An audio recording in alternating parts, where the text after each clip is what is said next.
Welcome back, good people. Caroline here again. Fill your head full of stuff about the body, about wellness, about shining on. Laughing Lotus. It's one of my favorite shirts. I'm all about shining on these days. I was miserable for a long time in my life. Very long time. Excruciating. Decades. I made other people miserable. And I don't want to do that anymore. You know? So, how do we go about making things better? Well, gaining an understanding helps. One of the ways that I like to equate this stuff to people is through wellness, through diet, through activity, through community. You know, if I am lonely, well, let's go out and find a community. If I am active, it kicks up my chemistry in my body. It accelerates my metabolism and causes me to process foods, sugars, that kind of thing more appropriately. And therefore my body is possibly a little lighter, therefore without the heaviness, maybe my joints don't hurt so much.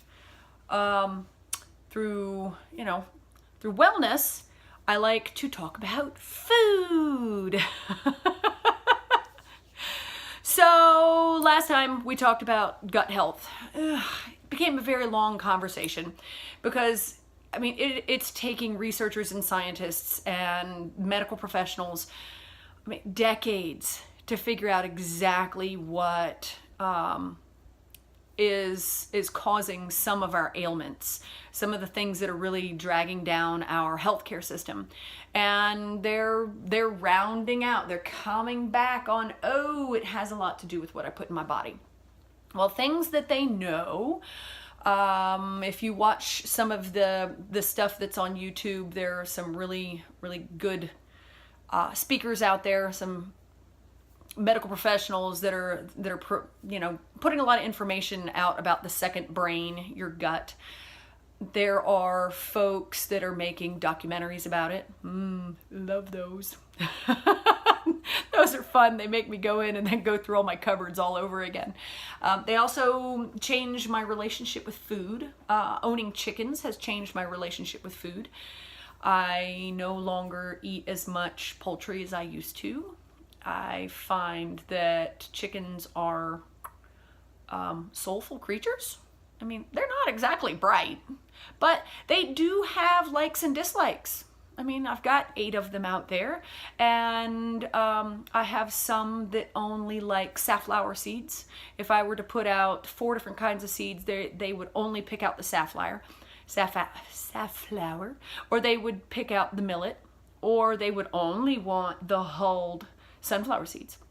They all love freeze-dried mealworms and live mealworms, no matter how you put them out there. They love those. I have one that won't even dig for her own worms. I want to paint her toenails red because she's quite the opportunist. Everybody goes out, they're digging for worms, and you can watch her. She'll look. And as soon as one of them gets on a worm, she runs over and she's like, hey, how you doing? And when they look up, she leans down, eats their worm, and then moves off to the next one. I'm not sure that I've ever seen her dig up her own worm. You know, they have really weird little personality quirks, and therefore I'm having more and more trouble eating them. I mean, we don't eat cats in this country, you know, most of us anyways, because we realize they have personalities. It's another reason that in this country we don't eat dogs. I'm sure there's somebody out there that does. I lived in a country where they did, and, you know, we were, of course, all appalled. But, you know, they looked at animals differently over there. So, you know, things can change your relationship to food. And so I like to go through and help people equate that what they eat is either poison or medicine, and to know that those things are then what our body has to fuel itself with. So cars need gas. Put the gas in, it goes. You don't put the gas in, it stops. Right? We put diesel into an unleaded car. It does weird things. I did that once in Italy. I didn't understand. I couldn't read what oh God, it was a translation thing. I put the wrong kind of gas in the rental car. I would be shocked if that car ever ran right ever again. It did get us back to the rental place though.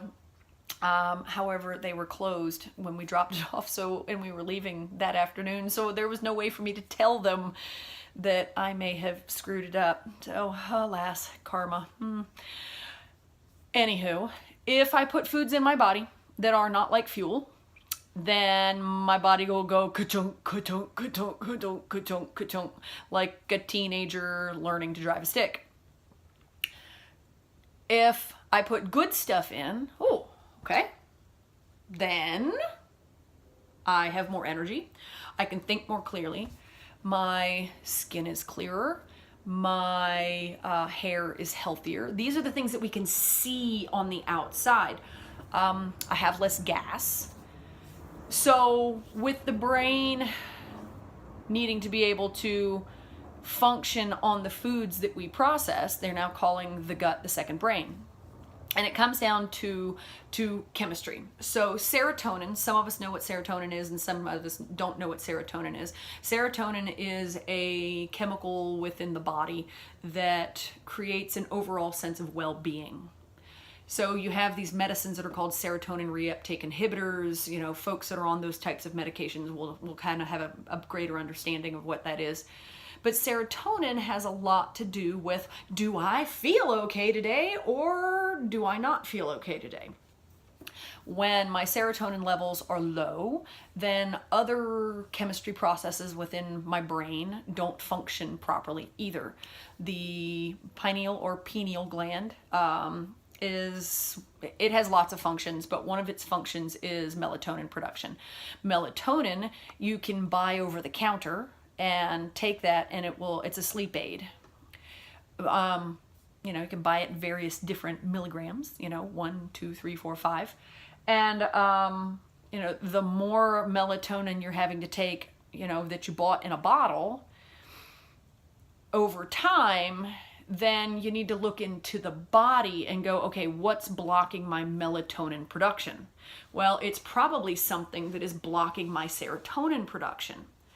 If my gut is inflamed, if I am living with health problems, and I know that I am chronically constipated or I have chronic diarrhea, if I've got eczema and psoriasis, if I've got, people get eczema and psoriasis for a lot of different reasons.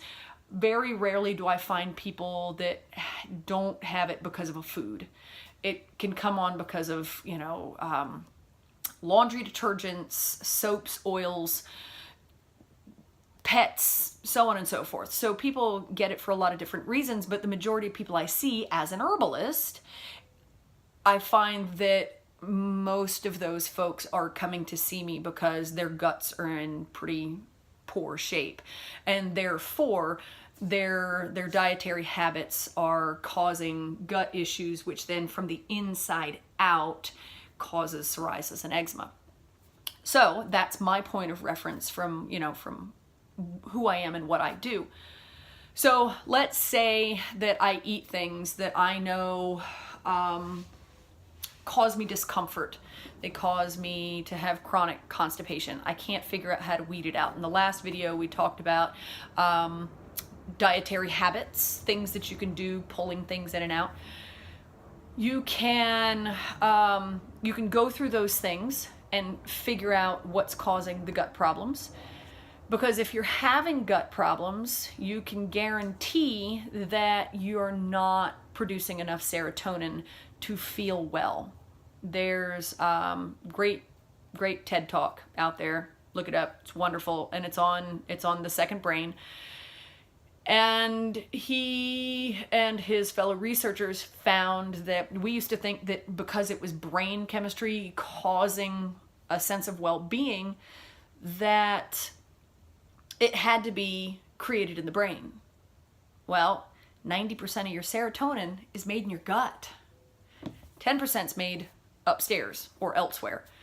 So if 90% is made in your gut and you have gut trouble, you don't feel good.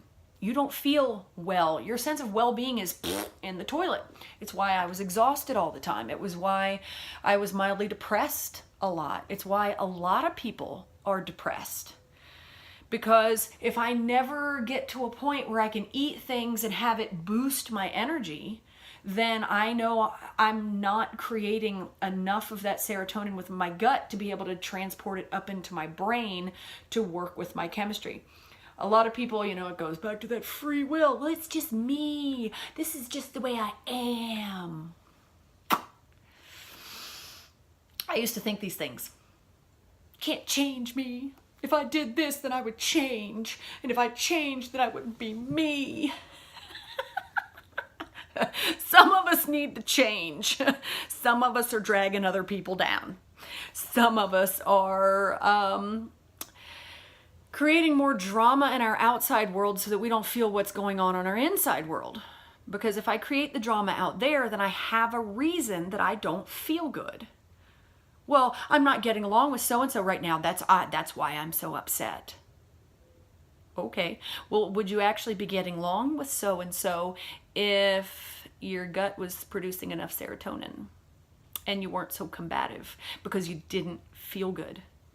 I mean, if anybody has kids, when your kid gets constipated or gets diarrhea, they're the crankiest things on the planet. Oh my God.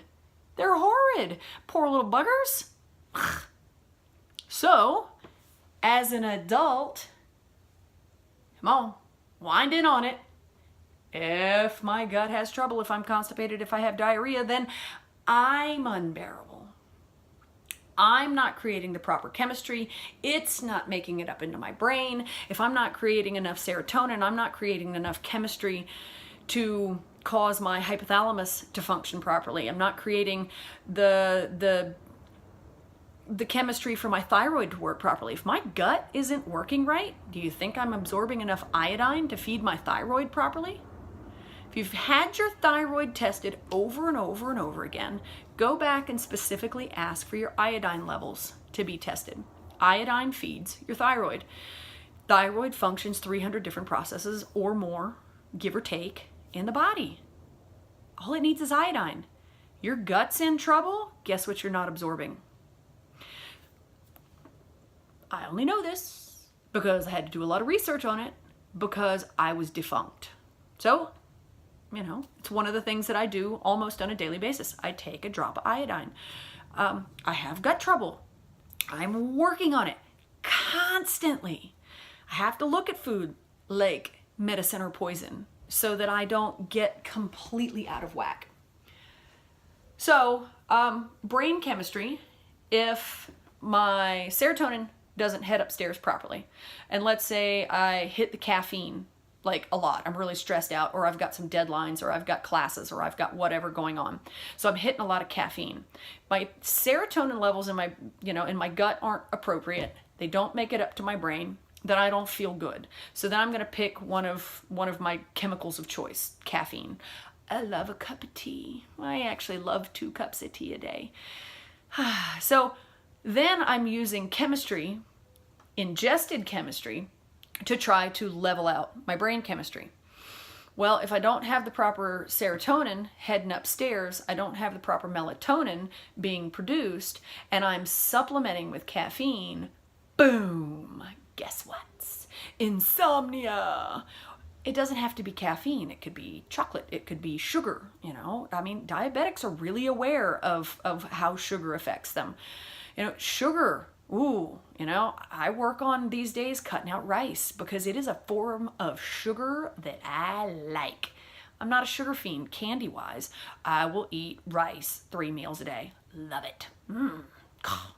So I have to work on ratcheting back on that because I notice that when I eat that much rice, I don't feel good. I don't sleep well.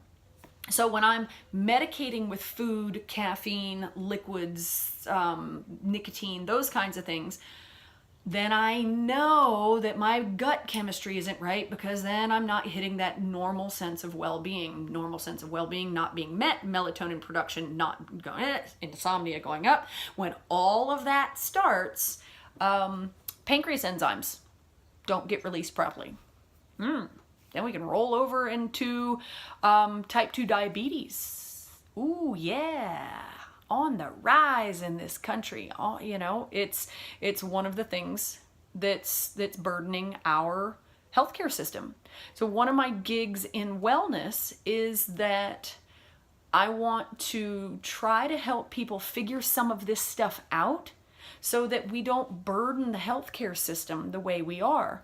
Because instead of doctors dealing with, you know, serious conditions all day long, they're dealing with, you know, some of us going in, well, you know, I have these gut pains, and well, you know, my arthritis is getting worse. Well, food can inflame joints. Food can cause some arthritis. Food can exacerbate some types of arthritis. So how do we then take some of the burden off the healthcare system? Oh, I take ownership of what I stick in my face. Guilty, really guilty. I used to love me some antibiotics. Oh, man. But I had chronic urinary tract infections. I stopped the gluten. I stopped the dairy. Haven't seen a urinary tract or a yeast infection since. Oddly enough. There are other things, you know, I don't use a rescue inhaler anymore because I don't have asthma symptoms anymore since I cut those two things out. So now I'm not burdening the medical system. I'm not burdening the pharmaceutical system. I'm taking better care of myself. Oh, now I have the energy to take care of others more efficiently, or help them and motivate them to take better care of themselves. Because a lot of us just really, we need some motivation. You know, our modern world, oh my Lord. You know what? Give me something at the coffee shop, and then let me just, I'm so exhausted, I just want to go sit down and play video games. Check out. Boop. I just gotta go check out. I watch people check out on their yoga mats all the time. And well, I teach yoga just like this. Like, hey, checking out, are we? How's that going for you? They're like, leave me alone, in my head. So, you know, pointing out the painfully obvious. It's one of my skills. So, what can I do to help myself and therefore find more joy? To shine on. How can I be more shiny? Ooh, okay. Well, I can do a little research on body chemistry. I can do research on acids and bases, on what I'm eating. I can do some research on gut function, on natural ways that I can soothe my own system. I could simply save myself some money and not buy certain things to stick in my face. You know? I mean, I went gluten-free, made the mistake. You eat gluten replacements. Most of them are made out of rice and potato starch. So that's where one of the places that I end up eating too much rice, because if I want a gluten-free bagel, they're yummy. Well, some brands.